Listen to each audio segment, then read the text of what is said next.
Et pour, comment dire, redimensionner, repositionner, remodeler le paysage médiatique dans son ensemble. Avec une domination de grands groupes, qui sont des grands groupes intégrés, qui maîtrisent l'audiovisuel, qui maîtrisent l'édition, qui maîtrisent la presse écrite, et qui éliminent du paysage tout ce qui pourrait constituer le pluralisme.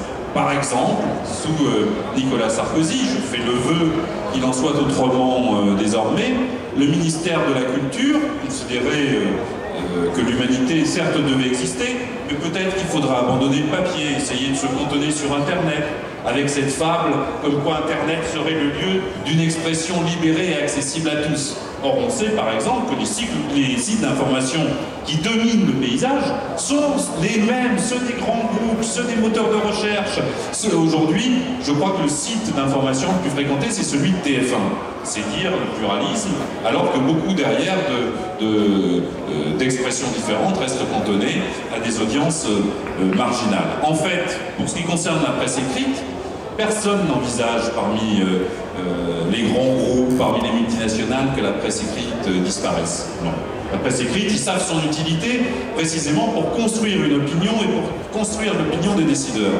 Mais ils verraient très bien une information d'un côté réservée aux couches supérieures, avec des quotidiens de moins en moins lus, qui fonctionneraient un peu comme des lettres d'information, et de l'autre une information low cost, destinée au grand public, qui serait celle des gratuits, une information directement dictée par les intérêts publicitaires. Ces journaux ne sont pas gratuits, ils sont payés par les consommateurs, ils sont payés par les groupes à partir de la publicité. Et il vaut mieux, quand on est un quotidien gratuit, et ils appliquent ça avec une grande diligence, ne pas contrarier les intérêts des annonceurs qui dominent cette information.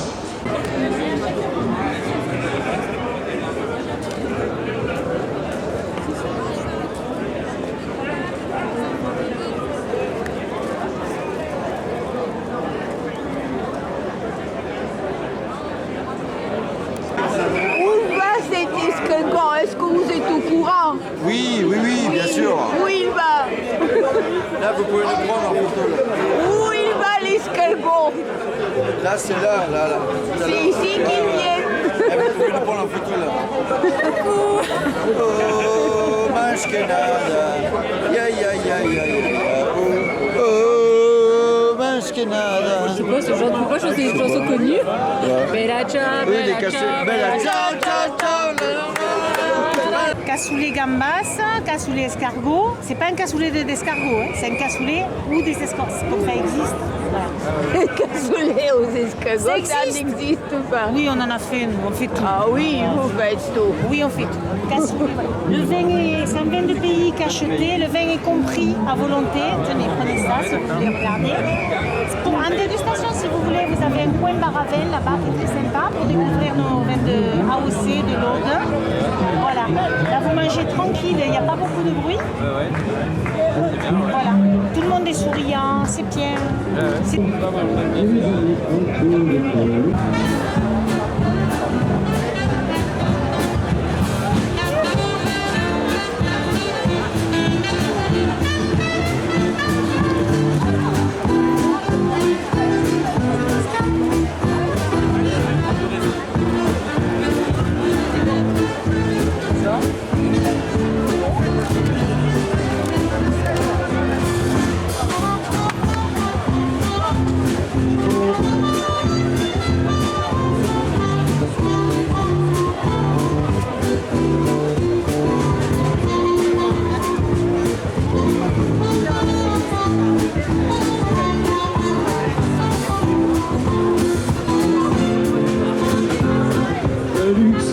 Petit cassant et pour les gens de ce dans mes gomons. C'était pas des amis choisis par mon quai la poésie. Sur le ventre se taper pour les copains d'abord. C'était pas des anges non plus, l'évangile il l'avait pas lu, mais il s'aimait toute voile dehors. Jean-Pierre, Paul et compagnie, c'était leur seule litanie. Leur credo, leur confiteor aux copains d'abord. Hey!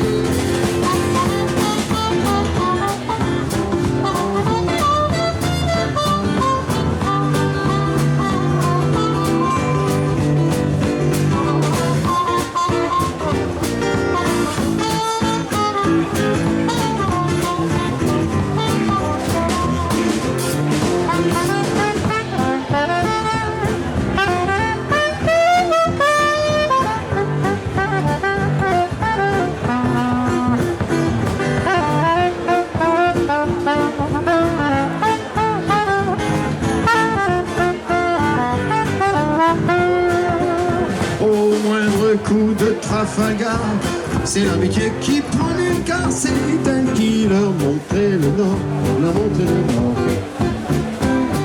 Quand ils étaient en détresse, cœur balancé des SOS, on aurait dit des sémaphores, les copains d'abord. Oh, mais mon copain, il n'y avait pas souvent de locaux quand notre manquait à bord, c'est qu'il était mort. Mais jamais au grand jamais, sans trou dans l'ombre se refermer, sans dans un bac coquin, sans rire, manquait un corps. Hey!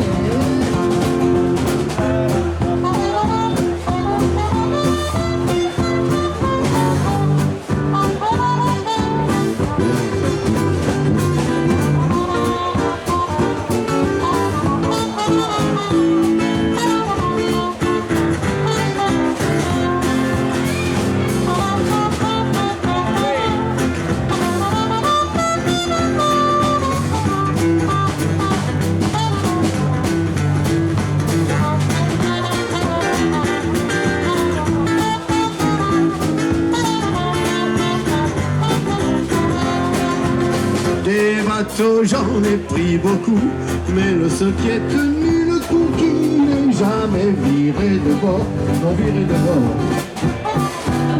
Il est en terre peinard sur la grande mare des canards, et s'appelait les copains d'abord, les copains d'abord. Et s'appelait les copains d'abord, les copains d'abord. Et s'appelait les copains d'abord, les copains d'abord.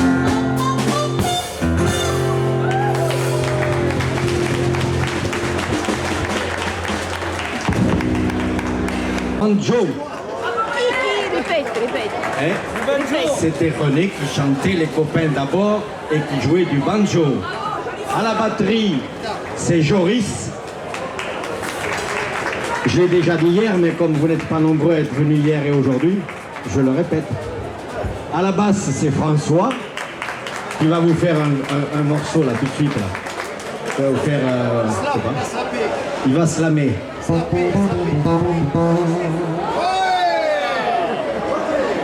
À la trompette et au trombone, notre Jeannot.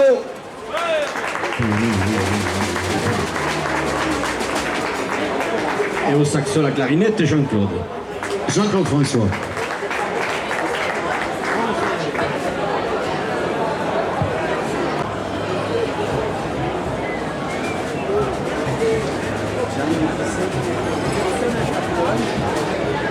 Certains courent après la vie, moi la vie me court après. Bien des gens font des folies, moi c'est folie de m'avoir fait. Je ne me fais pas de bile et n'occupe aucun emploi, menant une vie tranquille. Je ne fais rien de mes 10 doigts. Je vais pêcher dans les ruisseaux, chasser dans les roseaux, ou cueillir les fruits mûrs que m'offre la nature. On ne m'a pas mis sur terre pour me tuer à travailler, mais pour vivre à ma manière et goûter à la liberté, et revenir et dormir et souffrir et rêver.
la terre, c'est plus simple, c'est plus simple. Et si je meurs solitaire, je n'aurai pas à aller loin.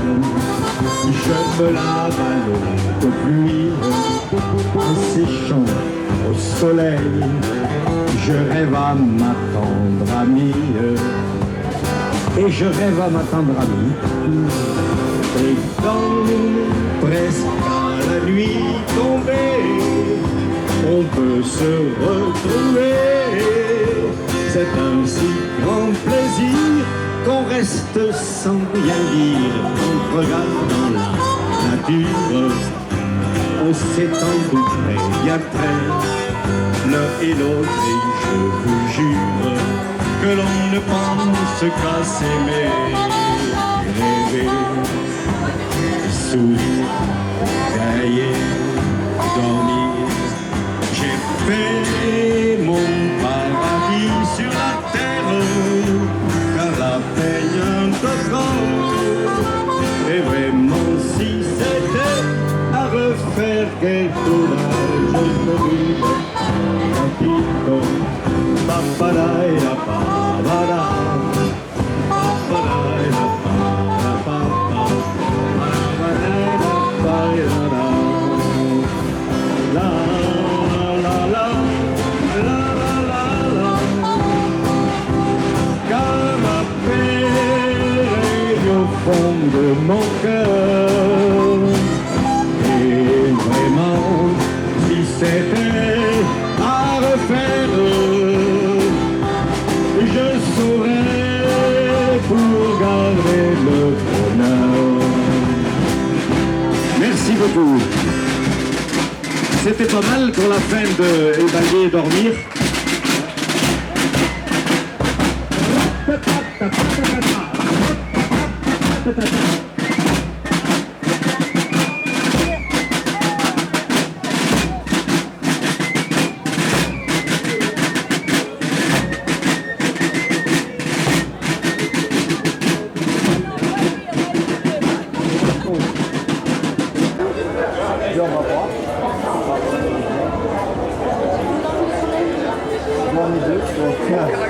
Filmer ça.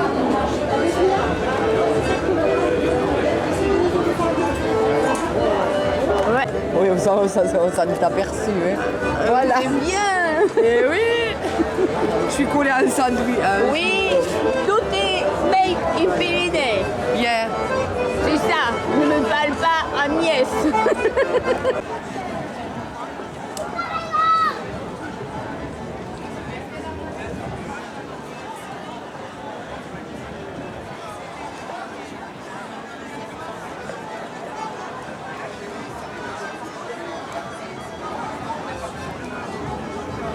Oui, on est bien petits.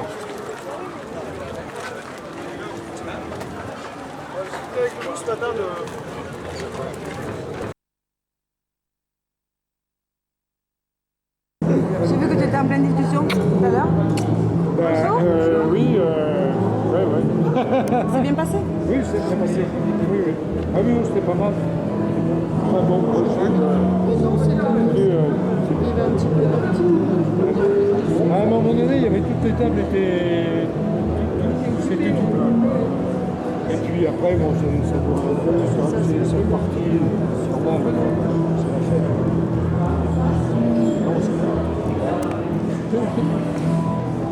Merci beaucoup pour le bouquin. Bonne lecture. J'ai reçu, voilà, je vais le lire. Donc, Ça repart. après, on s'en reparle. Vague. À bientôt. Je suis Magali Giovanangeli. Je suis présidente d'une communauté d'agglomération de 103 000 habitants qui a décidé en 2008 d'installer la gratuité des transports publics. Et ça a été un moment de décision important parce qu'on l'a décidé pour lutter contre l'argent roi, pour trouver un dispositif qui change la donne et qui permette aux gens de vivre mieux, de vivre bien. Et en réfléchissant, on est tombé sur cette idée de transport gratuit qui permet évidemment à plus de gens d'utiliser les transports en commun et qui le font à égalité. Les riches, les pauvres, les vieux, les jeunes, quelle que soit l'origine. Et c'est installé depuis 2009 sur la base d'un versement de transport, c'est ça qui permet de financer cette gratuité, un versement de transport que les entreprises de plus de 9 salariés versent, c'est-à-dire finalement très peu.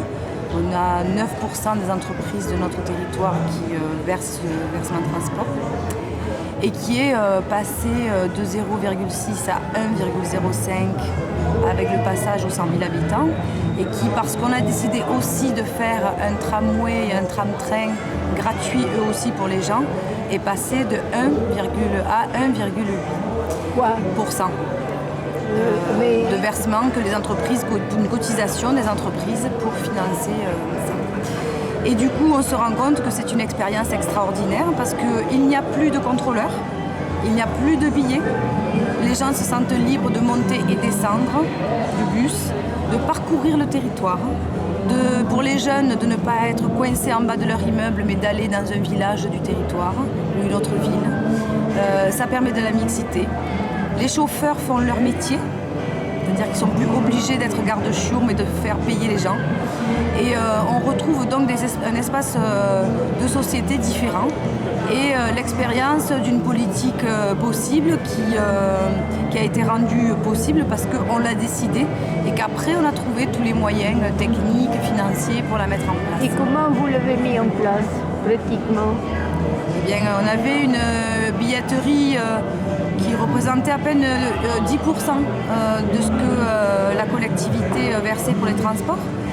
Et on couvre très largement.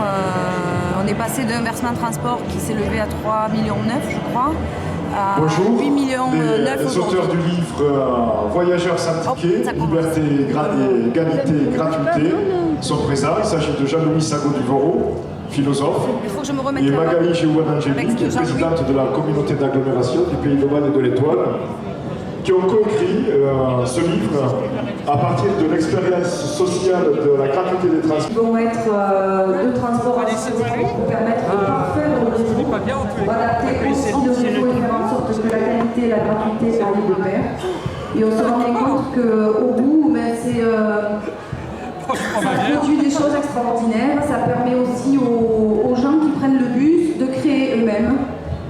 Lorsque les jeunes ont perçu la mesure et qu'ils se sont rendus compte qu'ils pouvaient aller de leur cité à un village aux alentours, rencontrer leurs copains, aller travailler, aller au lycée, ils ont pensé qu'on avait fait ça pour eux et que cette mesure était pour eux l'ouverture d'un droit et ils ont dit mais tiens, vous finalement les élus, vous n'êtes pas que dans la promesse, vous prenez des décisions et puis ça nous fait du bien.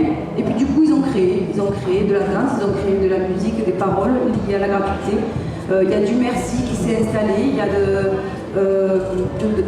l'envie de continuer et de continuer tellement fort qu'au moment où en 2010 nous avions organisé un référendum contre l'intégration forcée à la métropole marseillaise. La première des choses que les gens nous disaient dans les porte-à-porte, c'était mais nous on ne peut pas être intégrés de force parce qu'on ne veut pas perdre la gratuité. Et donc on se rend bien compte que ça touche à tout, que ça touche à la dimension sociale, la dimension citoyenne, la dimension militante et à l'envie de faire de la politique et de s'approprier des politiques qui ne sont plus la question des élus qui ont tenu leurs promesses seulement, mais de gens qui sont ensemble sur une même politique qui n'est jamais gagnée, jamais conservée éternellement et qui demande d'être en permanence discutée, travaillée et partagée.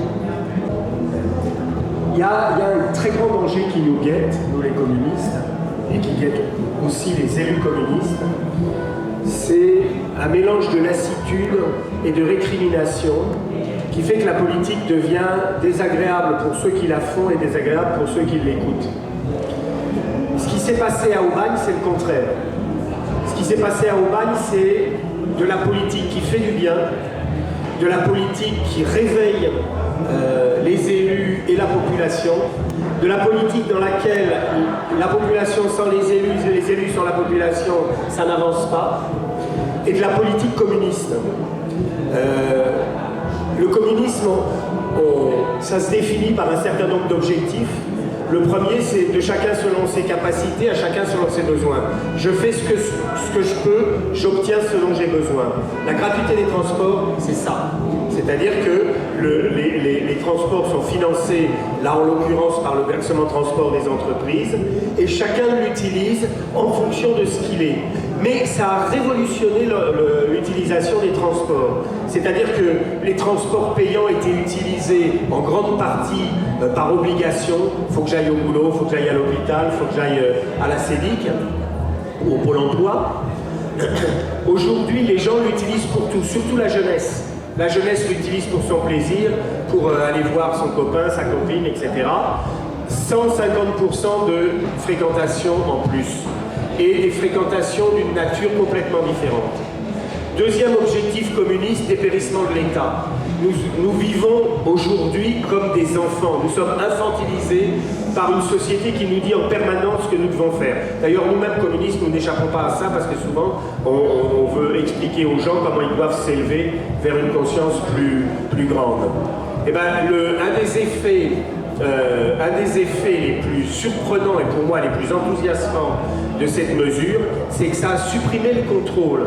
Et qu'en supprimant le contrôle, ça a fait baisser les dégradations, le vandalisme, les incivilités. Quand on pense insécurité, vandalisme, etc., on se dit caméra, flic.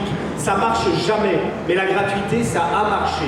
Ça veut dire que nous, dans cette société-là, aujourd'hui, les citoyens sont tout à fait en mesure de se servir bien de la liberté, de se servir bien du plaisir de vivre, de se servir bien de la gratuité. Troisièmement, dans nos objectifs, il y a la désaliénation de l'activité humaine. Aujourd'hui, elle est en péril parce qu'on a une aggravation qualitative de l'aliénation des gens. Autrefois, un ouvrier maçon pouvait montrer la maison à son gosse en disant « Voilà, j'ai construit cette maison, il y a des gens qui y habitent » et ça donnait du sens à sa vie. Aujourd'hui, on lui dit « Ce qu'on te demande, c'est subjectivement de considérer que ton but dans la vie, c'est de faire monter l'action Bouygues. » Et ça, c'est dépourvu de sens. Et c'est pour ça que les gens sont malheureux au travail et c'est pour ça qu'ils se suicident. On ne se suicide pas parce que son salaire est trop bas. On se suicide parce que pendant une grande partie de son existence, on est interdit de construire le sens de notre vie. Et ben les chauffeurs de l'agglo, qu'est-ce qui s'est passé pour eux? Ils étaient comme les chauffeurs de bus à Paris.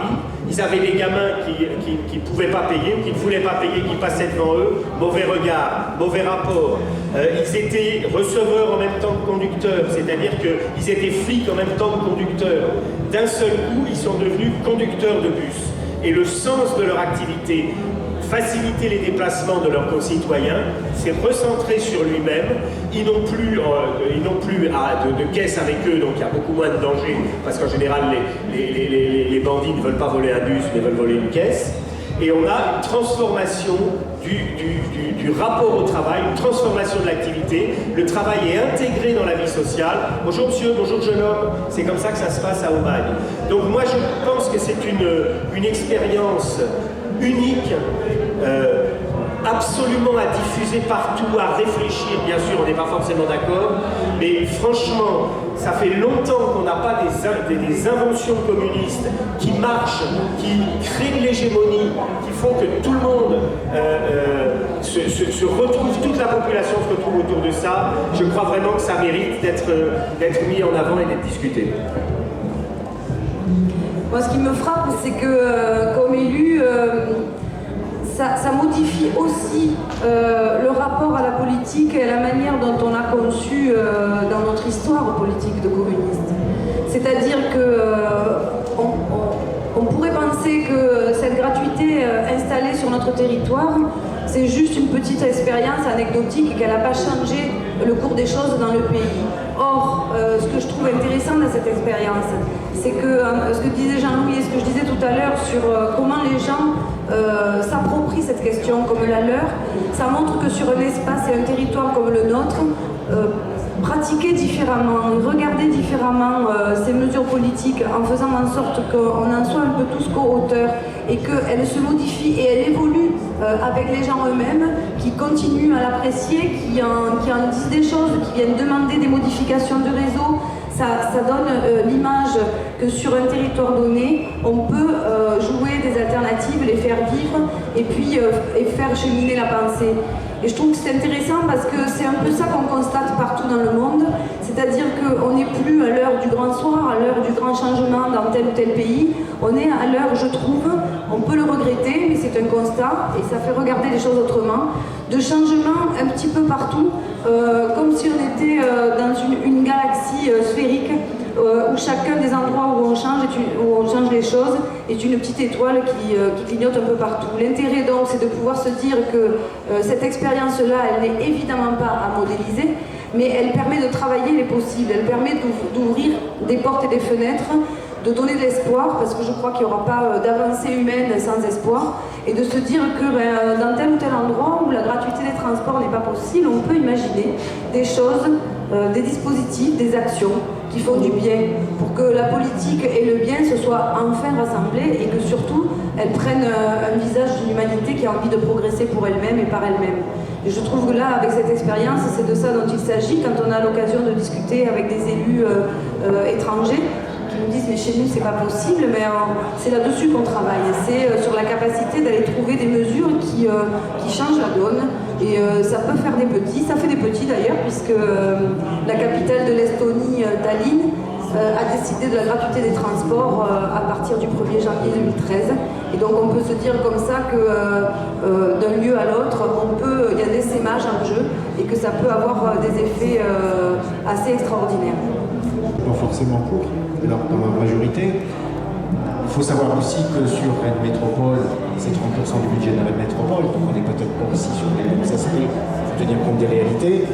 Mais moi je vois, les élus communistes ont pu gagner de la gratuité sociale, mais qu'à partir en dessous de 600 € par mois. Moi je vois un tas de salariés qui sont en difficulté pour financer ne serait-ce que le transport de leurs enfants. Donc je crois que c'est important qu'on puisse aborder cette notion-là, parce que je vois bien le retour des jeunes, avec le contrôle, le flicage même, qui est fait, et des relations. Alors c'est pas entre les chauffeurs, parce que là il y a des personnels spécifiques, le contrôle, mais à la limite c'est encore pire. Des relations qui sont difficiles, et des augmentations de tickets de bus qui ont pris 30% en 3 ans. Donc, à un moment donné, par rapport à la question du pouvoir d'achat des travailleurs, c'est aussi des choses dont il faut se poser ces questions. Je pense que des fois, chez les élus, il y a toujours cette réticence à aborder ça en se posant la question, mais comment on va financer? Alors, j'aimerais bien que vous répondiez à cette question sur cette expérience. Et ensuite, c'est vrai que ça suppose aussi certainement de revoir, notamment la taxe d'habitation, la fiscalité locale, parce que tout est un peu lié sur... Et vous êtes élu d'où? Je suis élu à côté de Rennes, à Pompéan. Vous êtes comment? Et votre nom? Michel de Molder. Ça va sur les ménages et les familles, puisque le dispositif qu'on a imaginé, alors on n'a pas imaginé un dispositif justement. Dans le commun, en fait on est parti on veut aller vers cette mesure, et on s'est posé la question pour y arriver, qu'est-ce qu'il faut qu'on fasse? Donc on est parti dans l'autre sens. Et en fait, il se trouve que notre communauté d'agglomération est passée à 100 000 habitants au moment où on a décidé de la gratuité. Ce qui fait qu'il existe en France un dispositif qui est le versement de transport, et qui, pour les entreprises de plus de 9 salariés, permet donc d'alimenter la chose. Alors il se trouve qu'en passant à 100 000 habitants, nous avions un versement de transport qui était de 0,6%, et il est passé à 1,05%. Et donc quand on sait que la billetterie ne représentait que 10% du volume global de ce que la collectivité mettait dans les transports, on a largement couvert. Et il se trouve qu'en plus, avec l'initiative du tram et du tram-train gratuit, le versement de transport est passé à 1,8. Donc on est sur un dispositif qui ne touche absolument pas la fiscalité des ménages, et qui permet donc d'être financé comme ça. une collectivité territoriale a brutalement augmenté le pouvoir d'achat des gens, ce qui est impensable sinon. C'est-à-dire quand on dit à une collectivité territoriale augmenter le pouvoir d'achat des gens, on va dire non, ça ne va pas, c'est pas du tout notre problème. Si, en faisant un transfert de l'entreprise à la population, sans que l'entreprise y perde, parce qu'en réalité, d'abord c'est un dispositif légal national, mais deuxièmement, les entreprises sont généralement très contentes quand les systèmes de transport s'améliorent. Et donc, il n'y a eu aucune récrimination de la part des entreprises. Mais autre chose importante à dire, ce cas-là, évidemment, il n'est pas reproductible partout, parce que ce n'est pas toutes les agglos qui passent au-dessus de 100 000 habitants, etc. Et je crois qu'il faut regarder attentivement l'ensemble de la vingtaine de collectivités qui a fait la gratuité des transports publics, parce que ce n'est pas une seule qui l'a fait, et notamment en Bretagne. Il y a Carex et le pays de Poer, voilà, a fait la gratuité. Ce ne sont que une petite ville de 15 000 habitants et des communes rurales, et ils avaient eu un problème complètement différent. Ils avaient des transports publics vides. Ils avaient 5 000 € de rentrée en billetterie. Et ils se sont dit, bon ben, de façon d'ailleurs amusante, le président de l'agglomération a dit, ben, au moins pour que les chauffeurs ne soient pas tout seuls dans leur bus, on va mettre la gratuité. Ça fait exploser la fréquentation, ça leur a pas coûté tellement plus cher, hein, puisqu'il n'y avait que 5 000 € de rentrée de billetterie sur l'année. Et donc ça a complètement transformé. Bon, c'est un endroit assez dynamique, c'est là qu'il y a le festival des vieilles charrues, donc c'est des gens qui sont inventifs, créatifs, hein, mais ils ont pris cette décision dans un contexte complètement différent, avec des effets relativement différents, notamment de revitalisation des zones rurales, et ça montre que se mettre dans la tête cette possibilité, cette option-là, c'est vraiment quelque chose d'important. Ça ne peut pas toujours fonctionner. Par exemple, il y a un problème avec la gratuité, c'est qu'elle fait toujours exploser la fréquentation. Si vous mettez la gratuité sur la ligne A du RER, l'explosion de la fréquentation, c'est pas tellement pensable, vous voyez. Mais, donc évidemment, il y a chaque fois des situations concrètes qui se posent. Néanmoins, inscrire cette option-là comme possibilité, s'appuyer sur le succès vraiment extraordinaire, partout où ça a été fait, hein, c'est pas simplement à Aubagne, sur le fait qu'une fois que c'est fait, c'est quasiment irréversible, parce que vous faites la révolution, comme me disait un chauffeur de bus à Aubagne, il faudra mettre un quart de CRS avec chaque bus, si on rétablit le paiement. Et on a là quelque chose, alors ça c'est quand même la particularité d'Aubagne, c'est de s'être servi de cette affaire-là, de cette expérience-là, pour rappeler aux gens qui savent fonctionner autrement que par la cupidité, autrement que par le fric, autrement que par la concurrence de tous contre tous, qui savent très bien qu'on trouve tous en nous-mêmes un savoir-faire pour vivre ensemble, pour vivre correctement ensemble. Le meilleur exemple étant la façon dont la jeunesse s'est emparée de cette affaire-là et dont les bus sont devenus, pour la jeunesse, un signe de droit de cité, un signe du fait qu'ils étaient des citoyens comme les autres, et non pas, comme c'est si souvent le cas en France, des sujets à qui on dit « ressemblez-nous à nous les vieux, et c'est comme ça que vous serez bien ». Sur la recherche qu'on peut avoir quand on est élu et qu'on a envie aussi d'aller démontrer qu'il y a de l'efficacité, ça modifie aussi le sens du mot efficacité. Parce que par exemple, la montée en charge de la fréquentation, elle n'est pas de 150, elle est de 170% aujourd'hui. Et en fait, avant la gratuité, chaque voyageur coûtait 4 €. Et aujourd'hui, c'est divisé par 2. C'est-à-dire que pour la collectivité, chaque voyage, oui, bien sûr, l'investissement public est beaucoup plus rentable puisque du coup, on a divisé le prix par 2 et on est à 2 € par voyageur aujourd'hui. Donc ça veut dire qu'il y a des éléments qui font en plus vraiment réfléchir. Et puis, ce que disait Jean-Louis sur le pouvoir d'achat, les gens le disent eux-mêmes.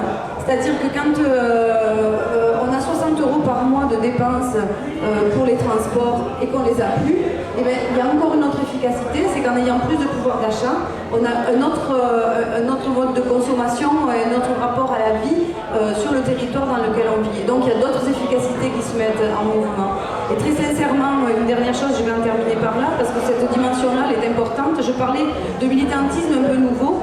Il nous est arrivé par exemple au moment du 8 mars d'avoir envie d'aller rencontrer les gens dans le bus, parce qu'on sait maintenant qu'ils y sont détendus et qu'il n'y a pas de crispation, et que sur un trajet, on peut aussi lire des textes féministes, faire s'exprimer les gens par écrit et alimenter un débat le soir. Ça veut dire que vraiment ça touche à tout et que ça permet aussi d'entrer dans des espaces participatifs différents, mobiles, et de faire bouger aussi cette dimension politique-là, et de ne pas de ne pas dire par exemple le 8 mars, rendez-vous à telle salle à telle heure pour aller se parler du féminisme, mais on vient dans les bus, on circule avec, on permet aux gens de s'exprimer, et on a aussi un autre mode de participation qui s'est installé. Donc vraiment cette expérience a fait beaucoup de petits, et on espère qu'elle va continuer à grandir.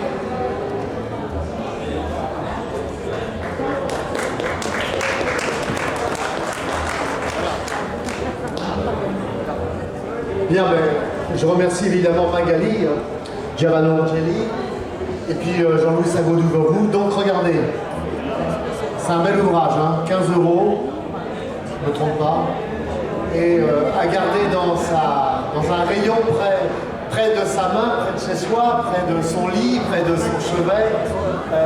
Voilà, ça aide, c'est du remue-ménage. Et évidemment, ces questions-là sont au centre. Et d'ailleurs, c'est pas si éloigné du débat. Alors voilà, écoutez, on va improviser. Je vais inviter Magali à faire le lien. Tu vas... D'abord, on attend André Chassaigne, il arrive, il était pas loin. Donc voilà, fais le lien entre le débat, qui est le droit de préemption des salariés de leur entreprise, avec liberté, égalité, gratuité. Vas-y. Il y a un trait d'union, c'est l'alternative, et il se trouve qu'en plus, avec ce droit de préemption et avec le débat qui suit, un des liens, c'est, il y en a plusieurs, il y a plein de fils. Par exemple, ce qu'on ne sait pas, c'est que les Fralies sont à Gémenos et que la gratuité des transports transporte gratuitement, y compris hors du territoire, puisqu'on a une convention avec la ville de Gémenos, et que de ce point de vue, c'est aussi c'est un lien. Et il y en a un autre, évidemment, c'est que cette recherche constante d'alternatives qui nous fait réfléchir, qui nous fait cogiter, a fait que lorsque les copains de Fralib sont venus trouver la communauté d'agglo pour dire mais on a un projet alternatif, on sait qu'il y a la possibilité de travailler sur des infusions et des circuits courts, on s'est mis ensemble à réfléchir, on a pensé à cette autre alternative qui est celle des circuits courts et des amarres qui existait déjà pour les fruits et légumes, qu'on peut imaginer encore à une autre échelle avec une production et une consommation différentes de celle du marché. Et donc il y a comme ça des fils qui sont tirés et qui nous permettent des allers-retours. Et je trouve que ça fait beaucoup de ça se nourrit quoi. Et c'est comme ça qu'on peut aussi faire grandir. Voulons-nous être? Est-ce que ça tourne là? Oui.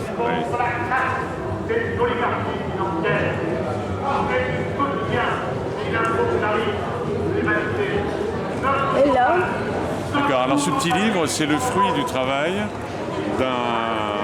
d'une myriade d'ateliers du Front de gauche qui ont commencé à s'organiser au mois de décembre 2010 et qui, ma foi,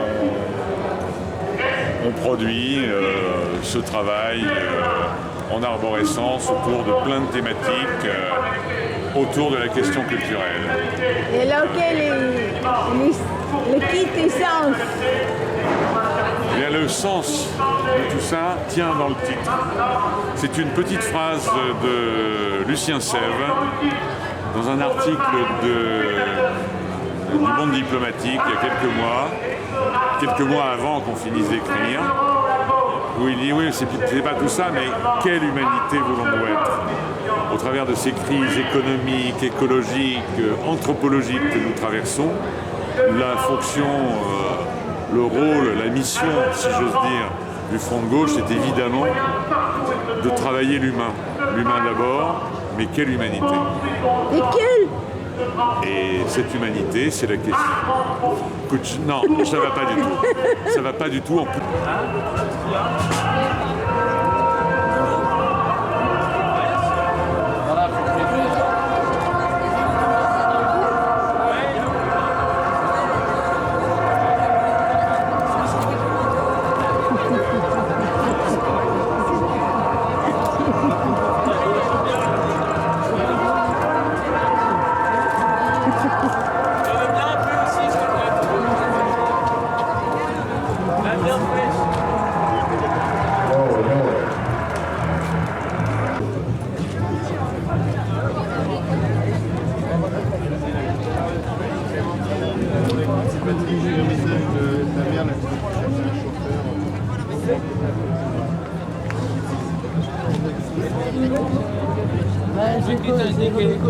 Des yeux, vous n'avez rien.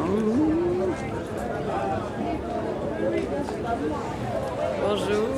Oui, ça, je l'avais oublié, C'est quand même quelque chose de bien. Ben oui. On peut boire quelque chose. Un thé, quelque chose. Je te prends un gros. Sinon, je te prends un rhum. Ouais, bah oui, ça va être. Alors, ça fait 22.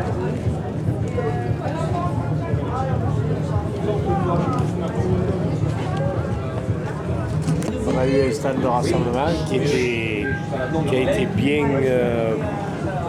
suivi, bien porté par les gens et on a eu des débats très riches. Voilà. Donc c'était nombreux, beaucoup de participants et très riches dans le fond politique. Et alors, maintenant, après le changement, comment tu sens les choses? Quel changement? Oui, pardon. Ça a changé sur quoi? Qu'est-ce qui a changé? Rien. D'accord, on est d'accord.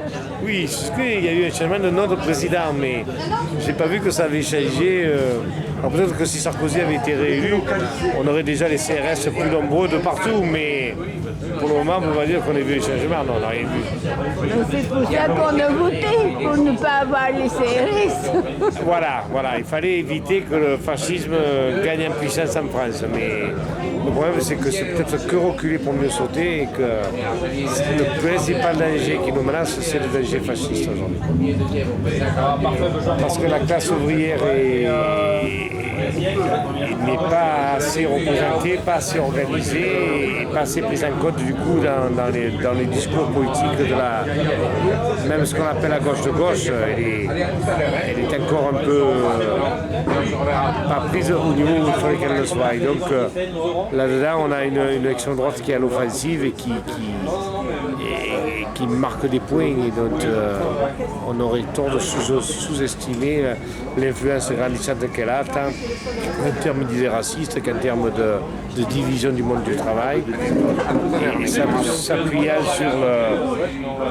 sur le discrédit des politiques et donc la désaffection électorale.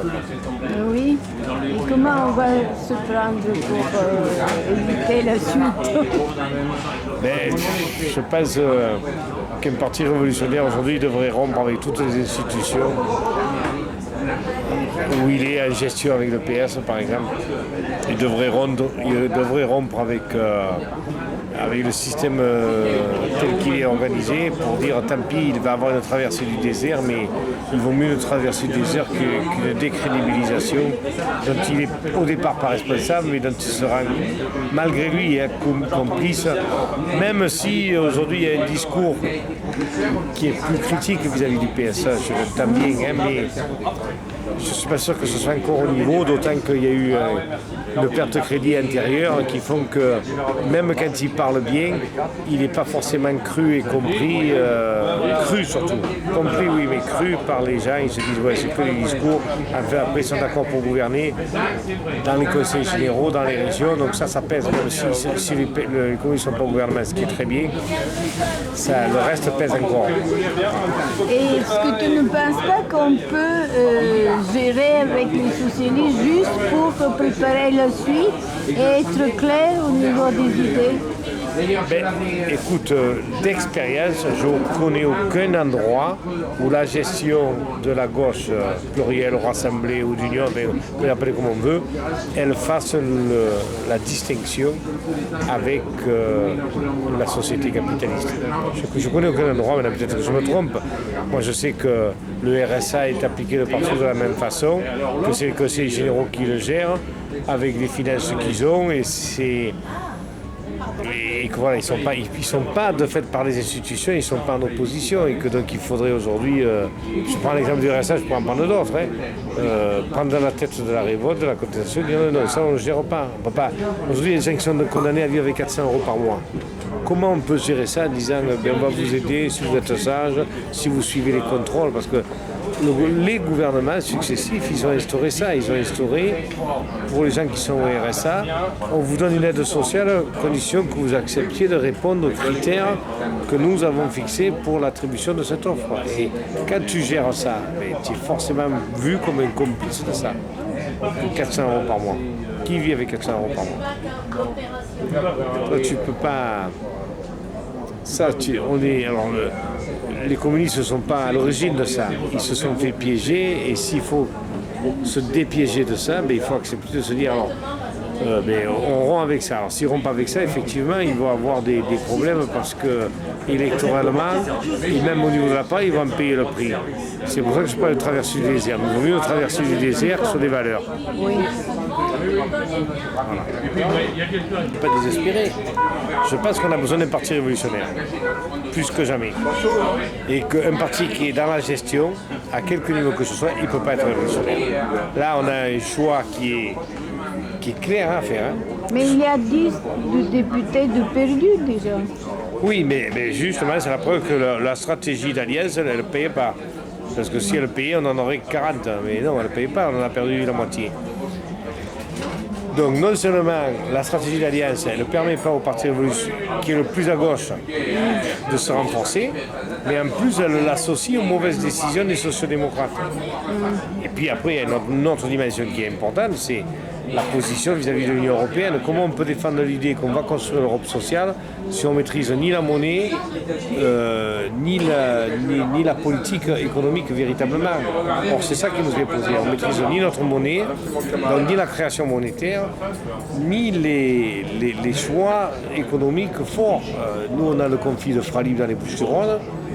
Ce qu'il faudrait que l'État dise aujourd'hui, c'est on nationalise, on récupère l'entreprise, on récupère la marque et on protège les frontières. C'est-à-dire qu'on dit à Unilever, vous vous cassez, ok, cassez-vous, mais on vous empêche de vendre nos produits en France. Or ça, la gauche, dite de gauche, ne le défend pas, parce que comme elle est sur la logique de la construction de l'Union européenne qu'elle ne remet pas en cause, ça exclut tout protectionnisme. Et dire ce que je viens de dire, c'est assimilé à du nationalisme, alors que je suis ni nationaliste ni souverainiste. Moi, je suis pour la défense de l'emploi. Et aujourd'hui, si on veut mettre en échec les multinationales, il faut que nous, on réinvente l'internationalisme de notre temps, c'est-à-dire des échanges égalitaires entre les nations.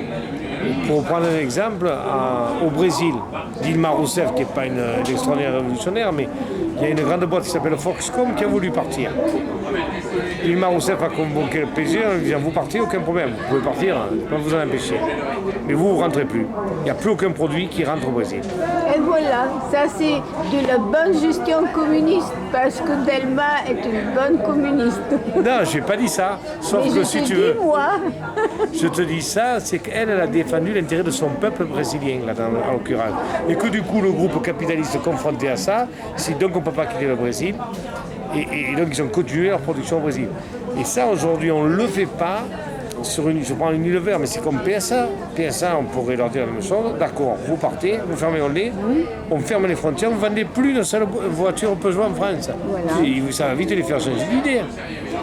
De même qu'on pourrait dire que les profits qui sont faits en France, on pourrait revenir sur une loi que Sarkozy a faite et sur laquelle on ne revient pas, qui fait qu'aujourd'hui, Peugeot, qui fait ses bénéfices et sa fortune grâce aux bénéfices de l'entreprise, ces bénéfices ils sont déclarés en Suisse, parce que là-bas, c'est un paradis fiscal où les bénéfices sont taxés à 5%, alors qu'en France, ils sont taxés à 33%. Mais le gouvernement pourrait revenir sur la loi Sarkozy, qui est la même qu'utilise Unilever, qu'utilisent d'autres groupes, qui ont déplacé leur siège dans des pays, des paradis fiscaux. Or ça, aujourd'hui, le gouvernement de gauche ne le fait pas. Le Parti communiste ne le propose pas vraiment, ou le Front de gauche non plus, parce qu'on est sur l'idée, attention, ne prenons pas des mesures qui nous isolent de l'Union européenne ou qui nous en fassent exclure. Et moi je défends l'idée que l'Union européenne c'est un espace impérialiste en construction, et que voilà, mais si on s'en va, par exemple, nous on a mis au fronton du stade là, un slogan, il ne pourra jamais y avoir de bons traités dans cette Union européenne. C'est un débat. Mais nous, on pense qu'il ne peut pas y avoir. D'abord, on n'a jamais eu un bon traité, forcé de constater, et il ne peut pas y en avoir. C'est une logique contre les peuples. Oui. Et en plus, d'abord, donc je ne crois pas qu'on puisse avoir une bonne Union européenne, puisqu'elle n'est pas faite pour ça. Alors il faut revoir jusqu'aux fonds baptismaux. Et si on doit revoir aux fonds baptismaux, le Parti communiste dans les années 60, il le disait non à cette Europe de blancs impérialistes. Oui. Eh bien, on en est là. Il faut revenir à ça. Moi, si j'habite à Marseille, si on doit faire une union, pourquoi pas la faire avec le Maghreb, avec les Comores, avec qui on a beaucoup plus de relations qu'avec la Suède. Oui. Pourquoi la faire sur la base d'un continent? Aujourd'hui, on a les BRICS qui se sont organisés dans le monde sur une base d'intérêts communs qui va de l'Inde à la Chine en passant par le Brésil et l'Afrique du Sud. On a les pays d'Amérique du Sud qui sont organisés à notre niveau sur les échanges. Il y a l'ALBA, c'est encore à notre niveau. On peut réfléchir à d'autres formes de coopération internationale qui ne soient pas basées sur à la fois un impérialisme extérieur et même intérieur, parce que quand on voit ce qui se passe en Grèce, on a un impérialisme de l'axe franco-allemand sur la Grèce. Et de fait, la Grèce, économiquement, elle est occupée par l'axe franco-allemand. Oui. Donc ça, voilà, ce sont des choses qui ne sont pas acceptables. Et donc, quand on défend l'Europe, on défend l'axe des banques franco-allemandes. C'est pas l'Europe qu'on défend, c'est l'Union européenne. Oui. Parce que l'Europe, c'est 52 pays, et 54 exactement, et l'Union européenne, c'est la moitié, 27. Et quand on défend, d'ailleurs, la première force des capitalistes, c'est d'avoir créé le synonyme Europe et Union européenne. Non. L'Union européenne, c'est pas l'Europe, c'est une partie, c'est la moitié des pays de l'Union européenne qui se sont regroupés, avec l'ambition de faire de l'Union européenne la première puissance mondiale, ce qui est aujourd'hui plus du tout à l'ordre du jour. Et cette Union européenne-là, défendre-la, se dire, en tout cas, on ne peut pas faire autre chose qu'en dehors de ce cadre-là, c'est accepter l'idée qu'on est obligé d'être dans une construction impérialiste. Voilà. Et donc, non, moi je défends l'idée qu'il faut des coopérations internationales, bien sûr, qu'il faut des alliances internationales, bien sûr, mais c'est pas forcément l'UE, c'est certainement pas la monnaie unique. C'est, au fond, quand le Parti communiste dans les années 70 jusqu'à 80 même, il faut une monnaie commune et pas une monnaie unique. Il avait raison.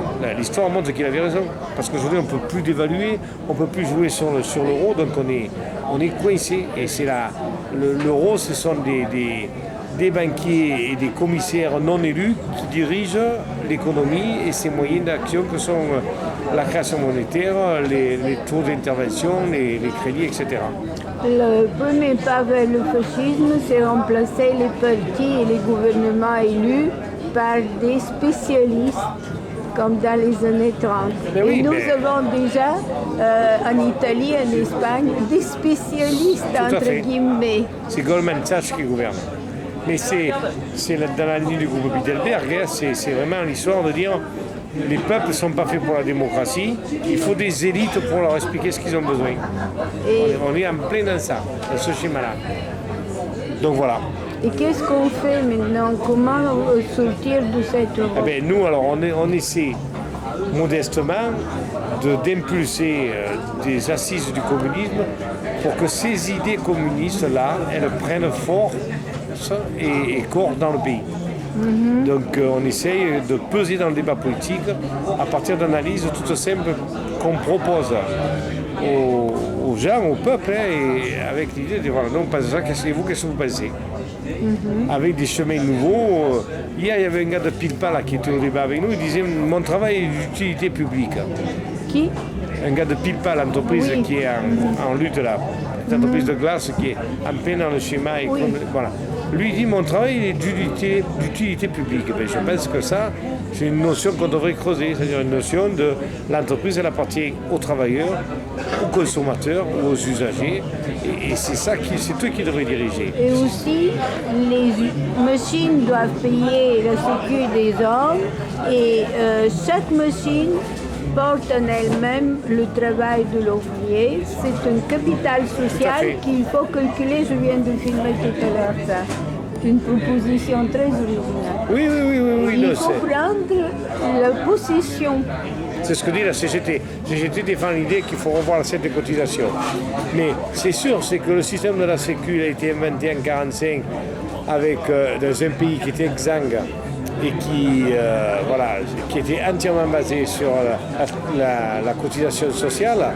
Là, aujourd'hui, on pourrait imaginer que là où il y avait 100 ouvriers pour produire 100 tonnes, aujourd'hui, il y a un ouvrier qui produit 100 tonnes, la quantité de richesse produite est la même, on devrait être à une taxation qui soit celle des 100 tonnes et non pas celle des 100 ouvriers qui sont devenus... Voilà, donc ça suppose de revoir effectivement le mode de calcul. Oui. Des salaires socialisés, bien sûr. Oui, tout doit être... C'est bon C'est bon. Et présente-toi. Charles Waro, je suis membre de Rouge Vif des Bouches-du-Rhône et membre de ce regroupement de communistes qui essayent de réfléchir à comment faire avancer les idées communistes dans le pays. Voilà.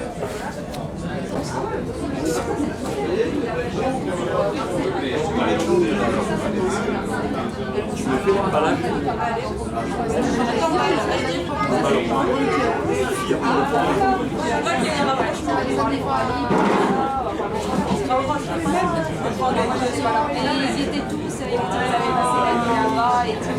Oui, parce que c'était un grand moment. Parce que tu sais, depuis cette saison chez moi, c'est la première fois que c'était au hasard.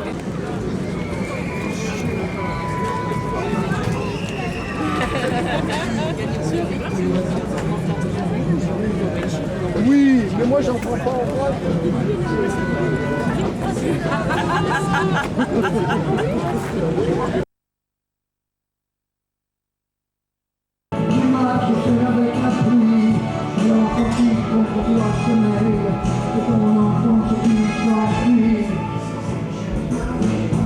J'appelle dans ma détresse, petite étoile à mon destin, lorsque mes rêves te caressent, j'ai le cœur qui touche le tien, à mon blessé, à mon semblant, à mon tout salaud qui m'atteint. Qui entre mon espoir, m'a fait croiser mon chemin. Mais la pluie du soleil qui m'a chassé avec la pluie, et l'enfant qui prie, l'enfant qui court au soleil, mon enfance qui est construit. J'ai assez parlé. Un peu de chance. C'est vraiment très vite.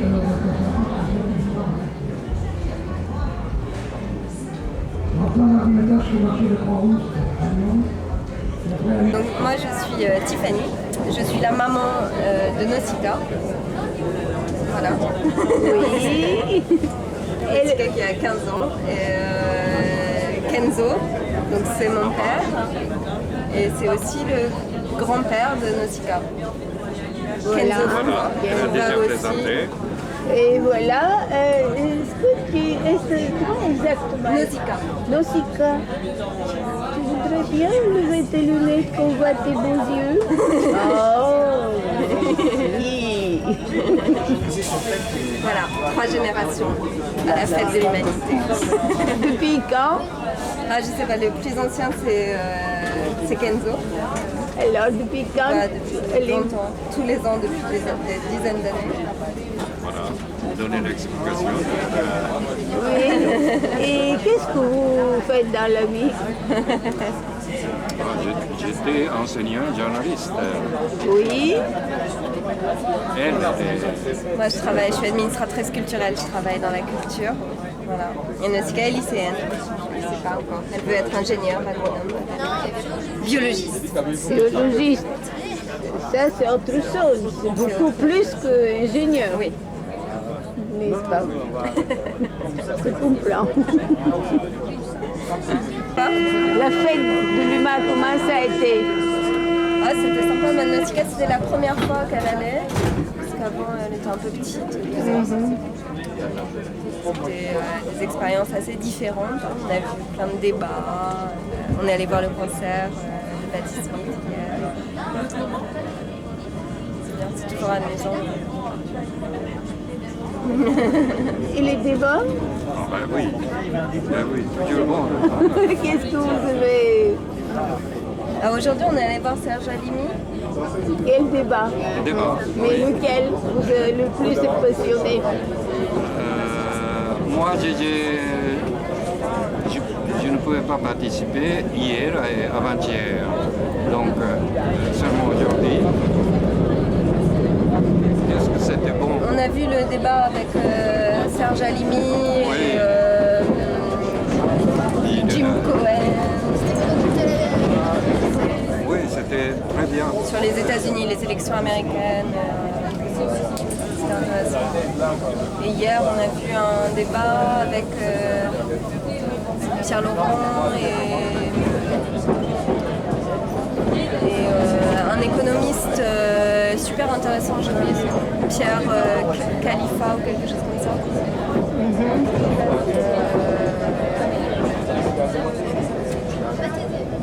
Ouais. Enfin, sur la crise économique. Moi, j'étais pas là. Et toi, tu as rencontré des copains, des copines, tu as fait? Je n'ai pas tellement de copains, en fait, je viens d'arriver à Paris, donc... Mais dans 2 ans, elle ira avec ses enfants. Oui. Elle est un peu jeune. Oui.